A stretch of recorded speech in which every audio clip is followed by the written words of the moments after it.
If you love American Idols, you probably know what AGIG is, also known as American Idol Instagram, and you may feel you want to start taking your own photos of your dolls, but you don't quite know where to start.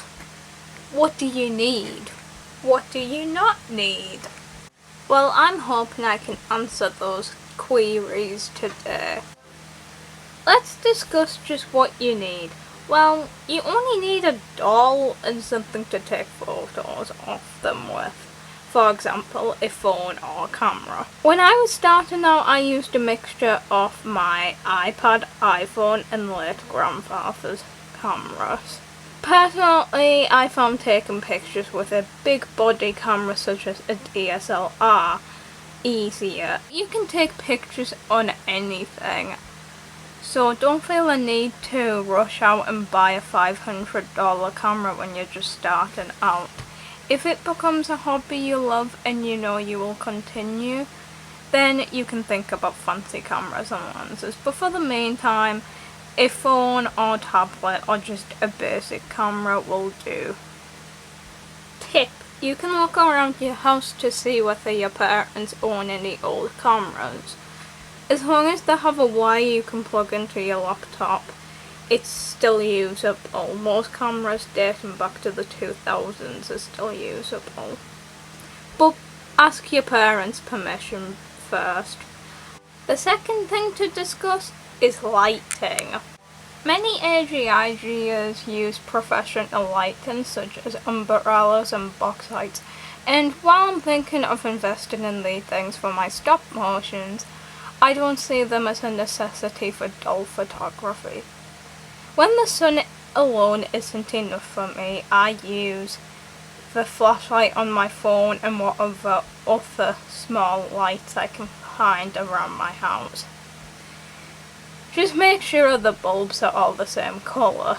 You don't want to use a yellow lamp and a blue flashlight or your photos will look a little funky. Balance is key when it comes to lighting. If you want to avoid having shadows on your doll's face, although under some circumstances shadows can make a photo look cool and unique, sometimes they just look unattractive. When you can't position your doll in a way that has equal sunlight, you can use a sheet of paper or even better, a sheet of kitchen foil to reflect the light to the side that needs it. You can save like $50 by repurposing old materials to make a do-it-yourself reflector. You do not need to buy a reflector. Third thing to discuss is editing. Editing can completely transform pictures.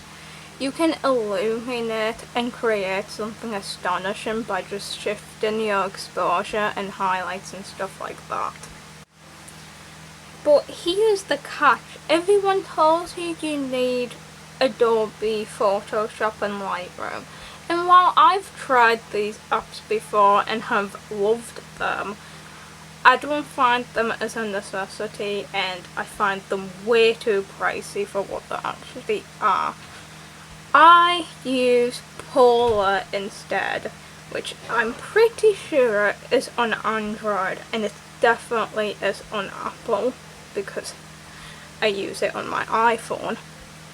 This app is free. There are some additional parts of the software that can be bought, but I've not found myself needing that at all.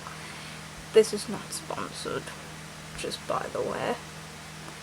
I am not sponsored by Polar, I just really like the app, and I think you guys should test it out. Give it a shot. Do you get it? Like camera shot. That was not funny at all, you loser. Well, that was rude. Now, if you don't feel confident editing your own pictures by yourself just yet, I am going to give you some presets. They are QR codes you can use in Polar, and they will be on this video in just about a second. You can use them for free I don't want anything from them. What I would like is for you to tag me if you do use them so that I can see them. So my Instagram handle is @CookieBootDolls. And yeah, I would love to see people putting them to use.